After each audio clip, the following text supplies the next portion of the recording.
My name is Mark Love, and this is Conversations with Our Daughter, a limited series podcast wherein my wife Jackie and I chat to our adult daughter Lauren about her experiences of school and life in general, prior to her diagnosis of Autism Spectrum Disorder at the age of 16. Now, we love words, and we're not easily offended, so you might find some of the language or humour questionable, in which case, thank you for listening and toodaloo.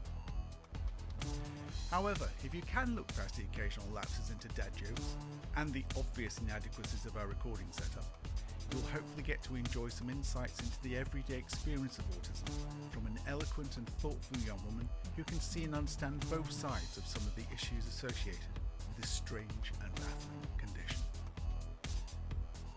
Anyway, enough of all that. Let's get on with it, shall we?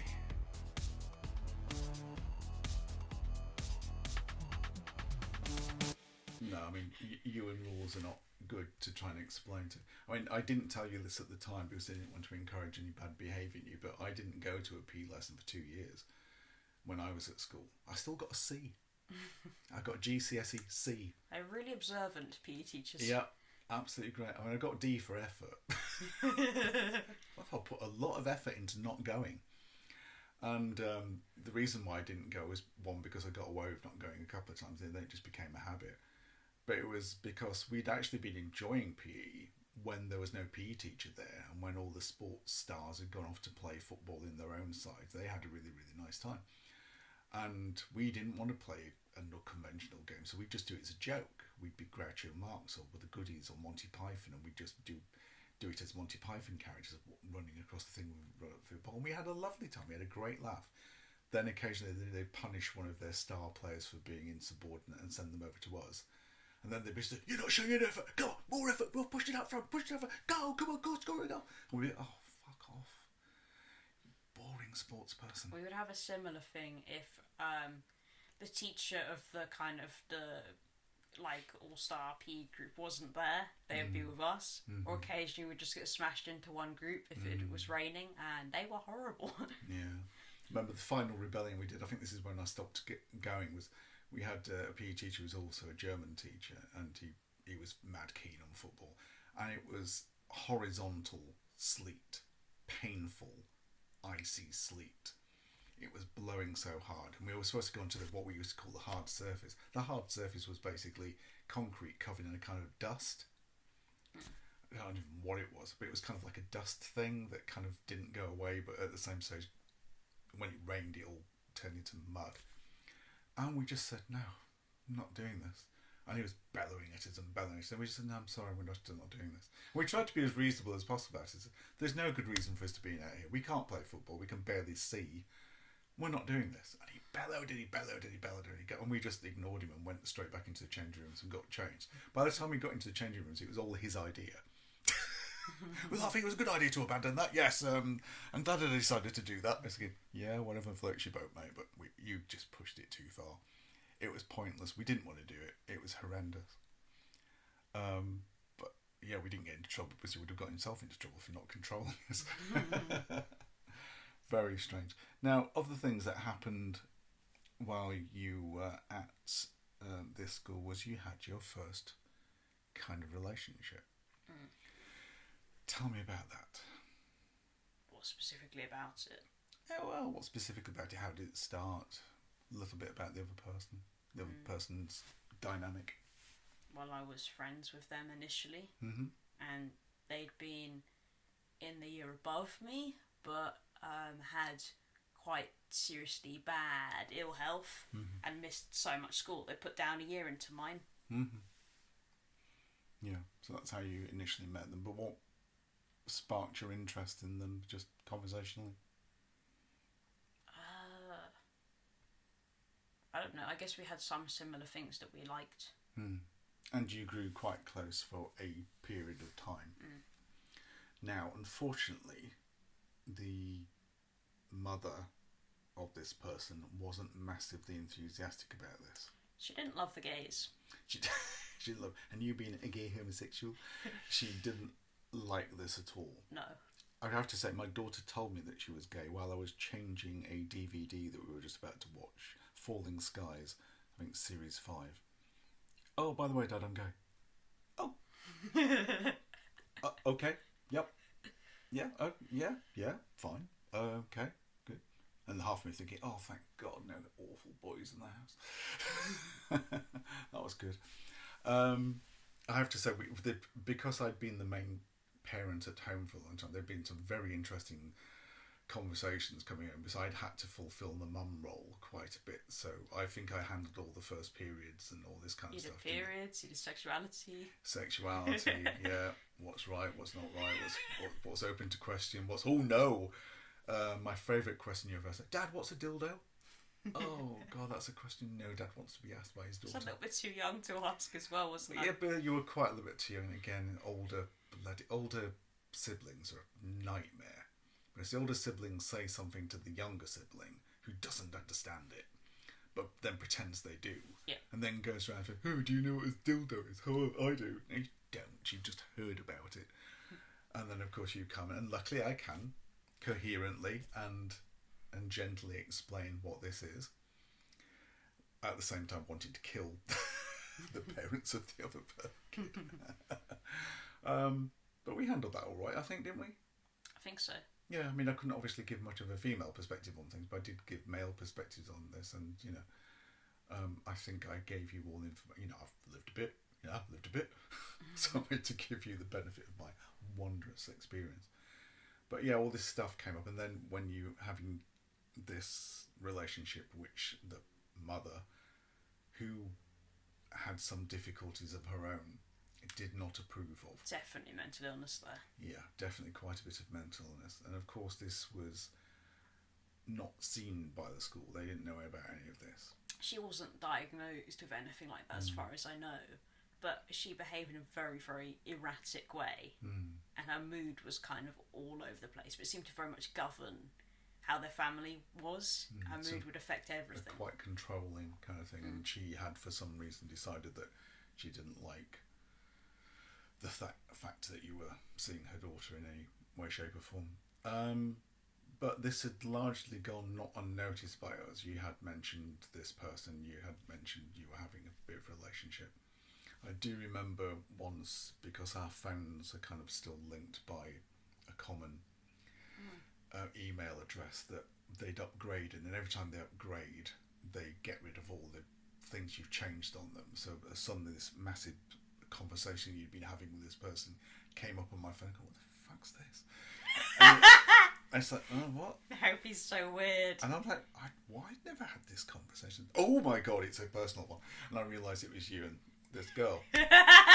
So I kind of quickly, changed my phone. But it was quite an in-depth conversation kind of thing. So, oh, okay, right, let's just... And I didn't go any further with it. Yeah. Oh, God, digital equipment is just so awful, isn't it? I'm glad I didn't know at Well, the time, no, because that would have been embarrassing, but it's funny now. I didn't want to embarrass you, but at the same time, okay, that sounds involved. A little bit weird. But, it was just what was going on. But it started going badly with this person, possibly a lot to do with the parental influence. And although you didn't tell us at the time, she wasn't exactly treating you very nicely. But I wasn't totally aware that she wasn't treating me nicely, if that makes sense. Like, she kind of managed to make me think that I was not being very nice to her, or I was being particularly awful. But she would never explicitly say things. It was just a lot of implying. And implying's not good with you, is it? It has to be kind of stated. So already there was that kind of the way you process information, and you were confused and you weren't quite sure why. But I think it was a bit deliberate, because if somebody has implied something, they haven't directly said something. You can't really say, so and so implied such and such. You can't tell anyone. No. There's no basis for any kind of insecurity you've then got from what someone has implied. No, it's true. So then this started getting a little bit worse, and you're kind of unhappy and getting tense with it. What happened? At what particular bit? Well, at the very end of that. Oh, at the end of that, things just had sort of exploded. So I think it had sort of led up to it, because there was one particular day, and I think that was before things went totally to shit, but she said something to me that really, really upset me. I mean, on our way walking to a lesson, I think it was something like really, really teenage and overdramatic, like, we're toxic together, something like that. But Okay. which, we were very, very bad combination of personalities as it transpired, but I was not a toxic individual. But that is a very teenage way of looking at it. But I did not like that, and I found that quite upsetting, because you know, you would do. So I I think she tried to like hug me or something, or touch me, but I was then quite angry. And I don't like being touched when I'm angry, so I pushed her. But not with... I like calculated the force I was using. I did not want to hurt her. I did not want to push her over, but I was like, You didn't seriously, want to be touched at that particular moment. touch me. Yeah. And then she kind of didn't get the message. She was sort of coming back. I think she was a little bit kind of wary, but she was coming towards me again, so I just did it again, which maybe was ill-advised, but it was kind of seen as a bigger thing because I was taller than her, not by very much. Yeah. But it's kind of like, oh, you're taller, you're bigger, you shouldn't do that. But you're like... But was it seen by other people, and that's what kind of elevated it to... No, I think there were people around, but I don't think anyone reported it. But it still came to staff's attention somehow. Yeah, I think she went home and told her mum about it. And then her mum... I did it, and then I felt really, really bad afterwards, even though I was still kind of angry.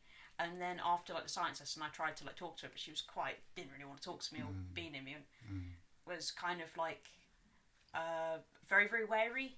I don't know, maybe scared? I don't know. It was definitely unexpected because I'd not done anything like that before.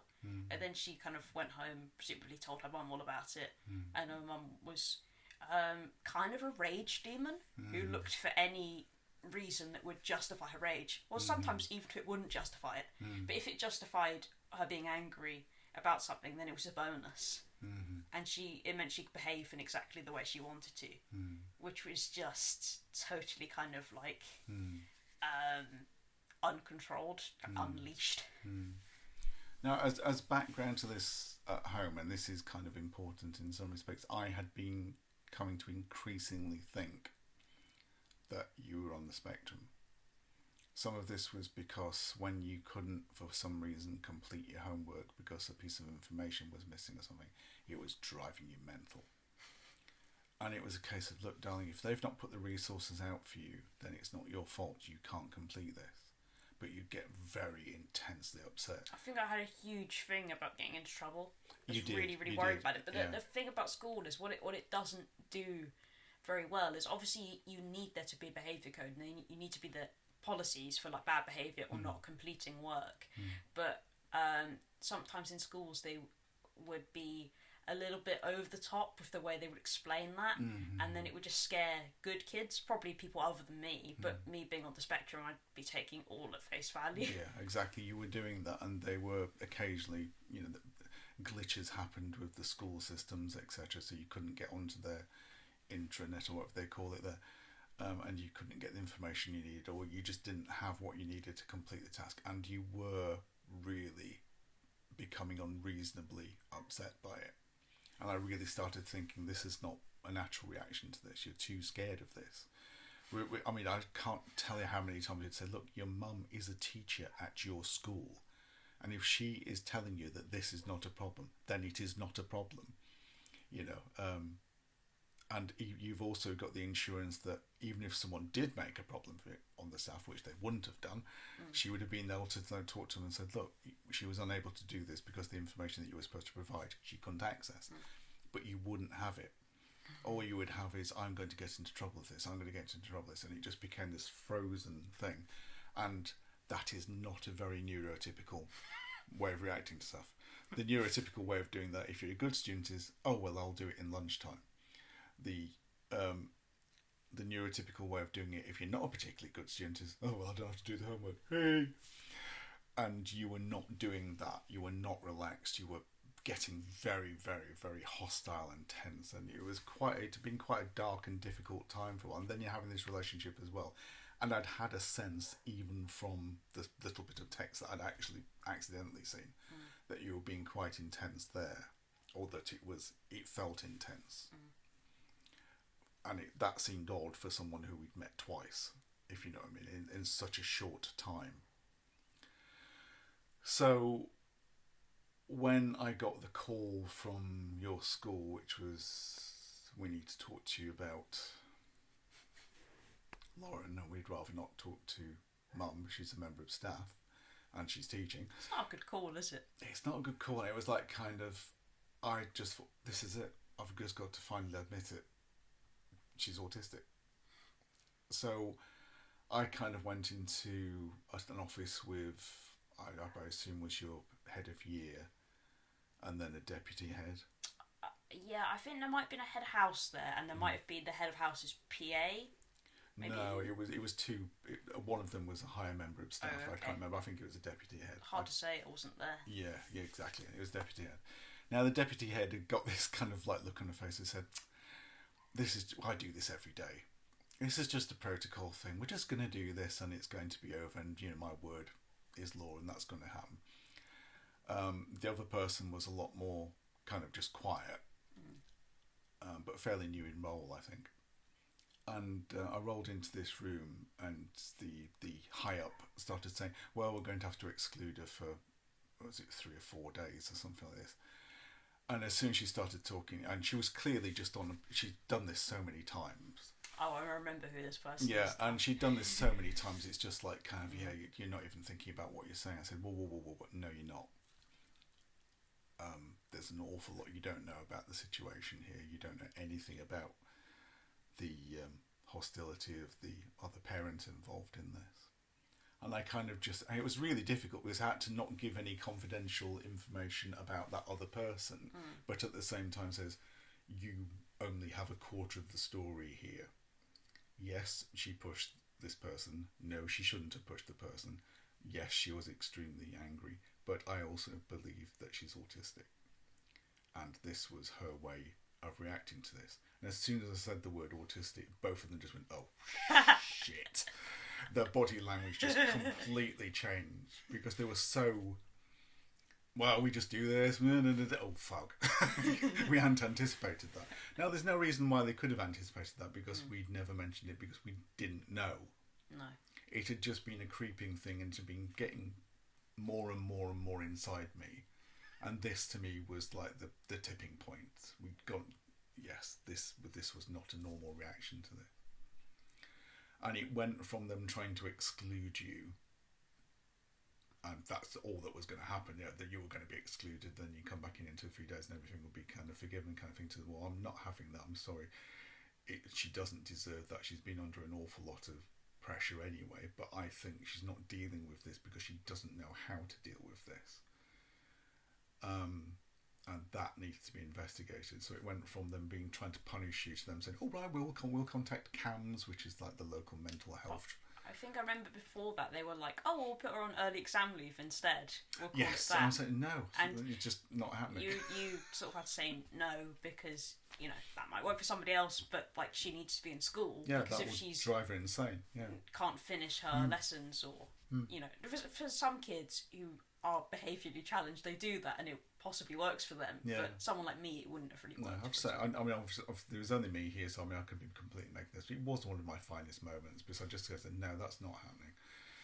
You're going to create so much damage if you do that. This is what you're going to do. You're allowed to continue this, but let's have a look into the CAMS thing. And I can't even remember what CAMS stands for. But it's Child and Adolescent Mental Health Services. Yes. I said, that's what we'll be pursuing. That's what you're going to put your energy into. You're going to leave her alone. You're going to let her get on with the other stuff. And I think it was a question of the autism word and me possibly your mum being a colleague as well. But and also just the fact that I just really was not in the mood. I think it was a bit strange because they didn't really investigate. They didn't go, oh, this person was a model student up until now. No, and that was like it's a very dramatic change from someone that behaves in the total expected way, who works hard. Yeah. And it was strange that they would just apply the same approach as if I was someone that had always been naughty. Exactly. Now, what I couldn't understand was why their amateur detective hadn't been woken up inside them. What? This is not usual. This is not normal behaviour for this person. We need to have a look at this. It was just, right, we're just doing the standard off-the-shelf punishment thing. This is what happens. It's a shame, but she'll get over it. Kind of thing. Oh, no. Off-the-shelf never works. It doesn't fit. One size does not fit for all, and you are ignoring stuff that you should have possibly picked up on anyway by now. So I think they had that sudden sense, we've missed something. We should have picked up on this. And so, to give them credit, they did start the thing with CAMS, and they did get you referred there. Now, at this stage, again, it's still all theory. I think you're on the autistic spectrum, but I don't know where, because you're nothing like your brother in this. No. You're not trying to put poo on the wall. Not often. You're not purposefully trying to kick holes in your shoes. You're not doing all of those kind of things that he does. But again, he's got the intellectual disability on top of that. So it was a completely different thing. But I was convinced. Now, what happened when you went to your first meeting at CAMS?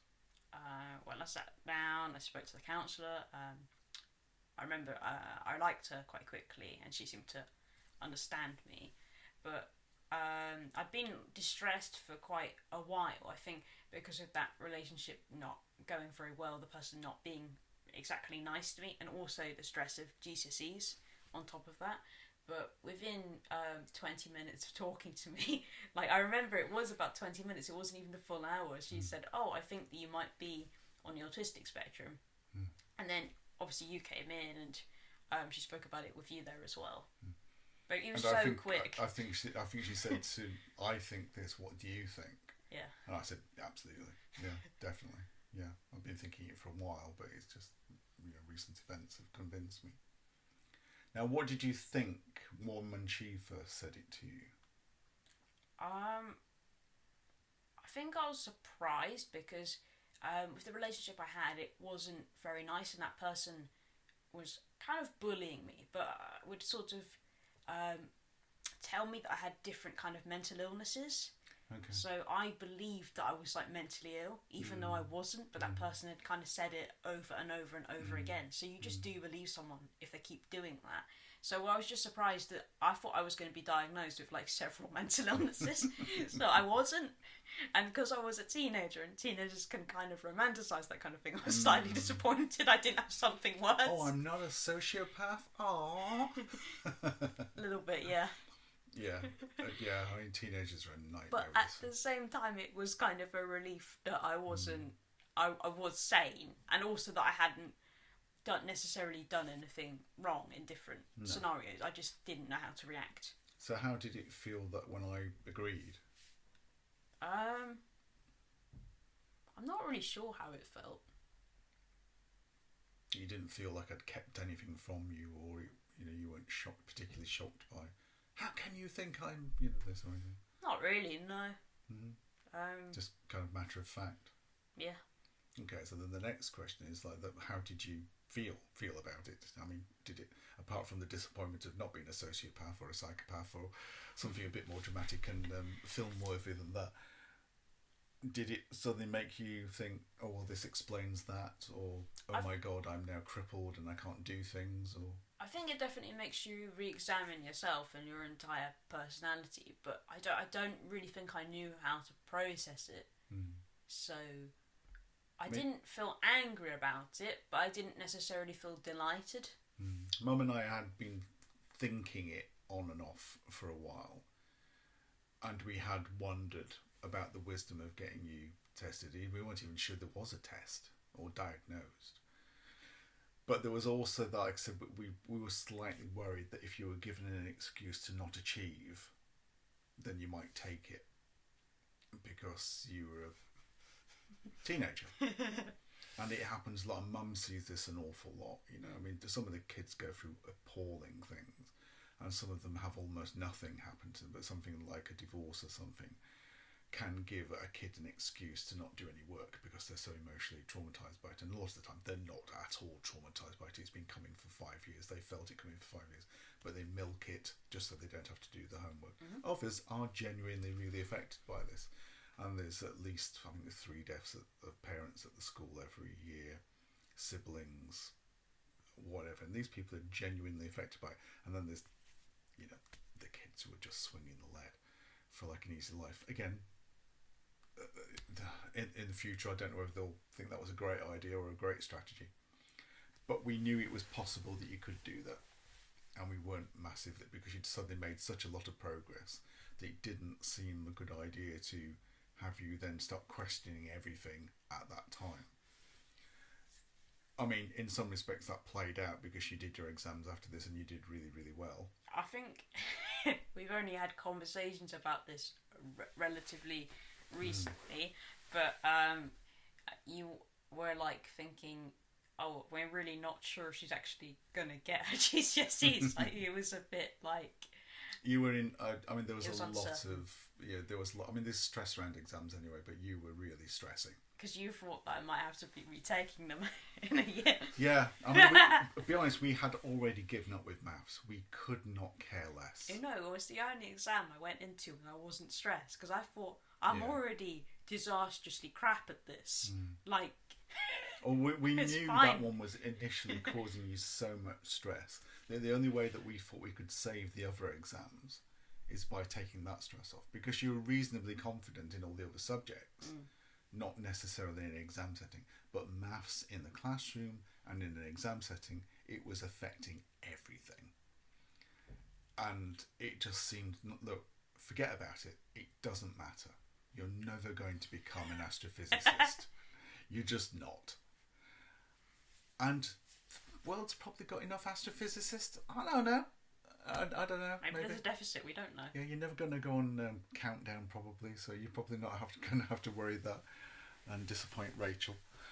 So we just decided, if we can manage this stress by saying this doesn't matter, and you can just go in there, do your best, but really, ultimately, we're not going to make you redo it. We're not going to do any of this. I know society wants you to have maths. And obviously you lied, because I did redo it. You did redo it, and it still didn't work. And I got the same grade. Exactly. An F. The equivalent of an F. But both times. Yeah, but exactly the first time. And I tried. I know.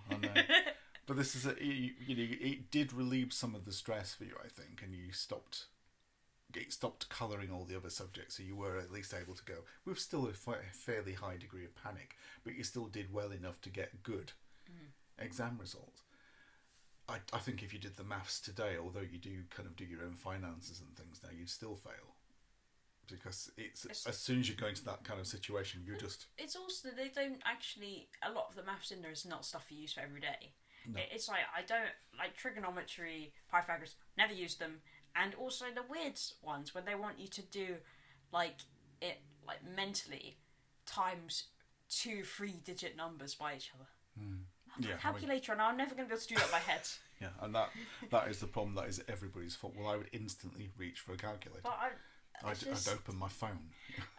Most of it just wasn't actually going to be stuff I used day to day. No. But I always remember the first page of the lower maths paper, which is what I did. And one of the first questions was, name the shape. It's the easiest question, but some of the kids got that wrong. Did they? Oh dear. Some didn't know the difference between octagon and hexagon. Sure, yeah. But that was it started off so easy, and then it got harder. Then it got harder and harder and harder. Yeah. So I mean, ultimately we got what we wanted, whereas you got like a big bag full of exams, good results, and not maths. But like I said, we've managed to live without that so far. And you suddenly had this diagnosis. We went to see a proper education psychologist, didn't we? And then she asked you lots of questions, and then she wrote up. Yeah, I think she'd be a clinical psychologist. Yeah, and then she wrote up the thing saying, yes, I believe you to be... I think it was still being called Asperger's at the time, wasn't it? Yeah, I've got both on my diagnosis. So on my diagnosis, Asperger's and mild autism. Okay. Because crossover period. Yeah. So she was calling it Asperger's because that's what people still used. But because they were going to switch, you had to have the old term on with the new term. Yeah, that's weird, isn't it? Because I mean, when you see you next to Zacco would say it was mild, but when I see you stressed by something, it's not mild at all. It is a very odd thing, like the word that you put before, and I mean, there's a lot of plans to get rid of the mild, moderate, severe thing anyway, but the impact on my life is not mild. No. Yeah, yeah. And in when you are particularly stressed, it can seem extreme. It's not as extreme as some people we've met and who we've heard of, but it is extreme in the fact that it debilitates you. And this is why it's so hard for us to go with this, hey, your autism is a superpower kind of like thing. I understand why people are doing that, and I'm assuming that they don't have the same kind of emotional kind of fireworks that we've had, because with the greatest respect for you, because I've seen you massively achieve, and I see you on a day-to-day basis massively achieve. But it's not a pretty sight when you're going off on a full one, and it is disabling, isn't it? It can. It doesn't allow you to think properly. It doesn't allow you to act properly, and it severely limits aspects of your life. So I'm never going to think about it as being a good thing. I'm always going to think about it as being something that you have to get around and you have to carry with you and kind of work against all the time.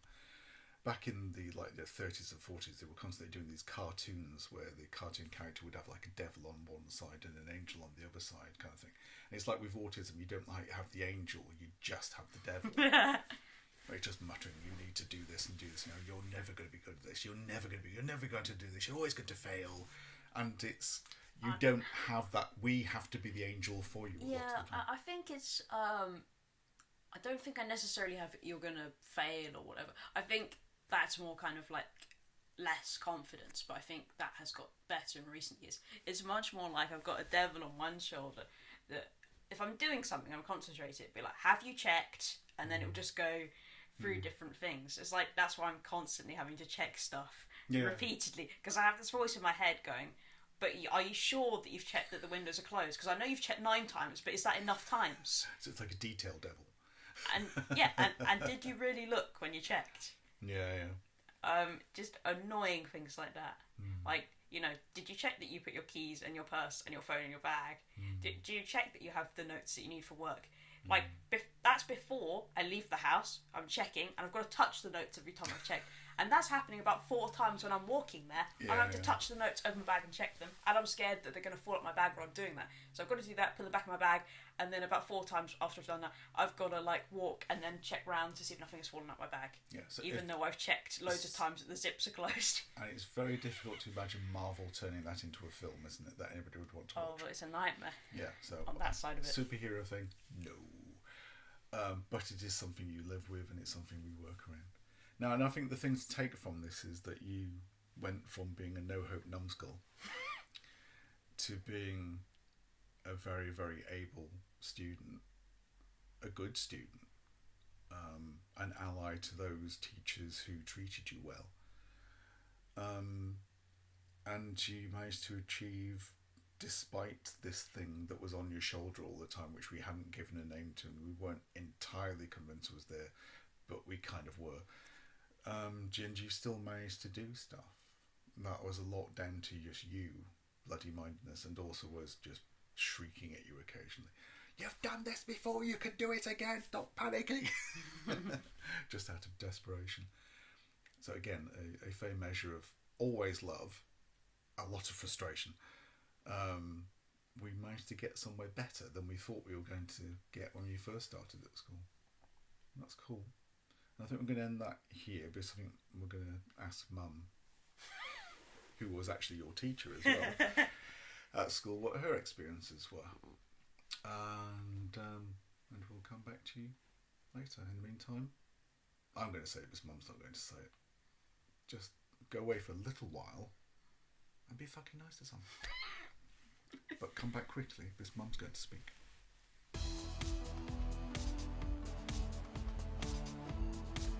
Thank you very much for listening. A very special thank you to Leona Fensom and Terry Lee for their technical support and advice. See you next time.